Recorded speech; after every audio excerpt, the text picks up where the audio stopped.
আসসালামু আলাইকুম। আজকে কুমিল্লা গেছিলাম টাওয়ার হসপিটালে আমার বোনের জামাইকে নিয়ে ডাক্তারের কাছে। আসলে আমি যে ডাক্তারের কাছে গেছি ডাক্তারে দেখলাম যে রুগী 2 মিনিটের ভিতরে একটা রুগী দেখে, 2 মিনিটের ভিতরে একটা রুগীর দেখে। তো আমার বোনের জামাইয়ের সাথে আমি গেছি। যাওয়ার পরে আমিও দেখলাম যে ও ডাক্তারের সাথে বেশি কথা বলা যায় না, কথা একদম কম বলা লাগে।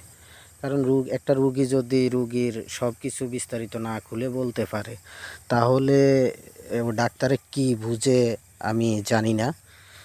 উনি প্রেসক্রিপশন লেখা দিছে 14 দিনের ওষুধ খাওয়ার জন্য, বলছে 14 দিন পরে আবার যাওয়ার জন্য। আবার বলছে অন্য কারো ওষুধ খাইলে ওনার কাছে যাওয়ার প্রয়োজন নাই আর। এটা টাওয়ারের নতুন যে বিভাগটা খুলছে ওই বিভাগটা দেখেন, অনেক রুগী, বসার মতো কোনো জায়গা নাই। এত রুগী, মানে বসার মতো জায়গা নাই। নতুন বিভাগের দোতলা। আর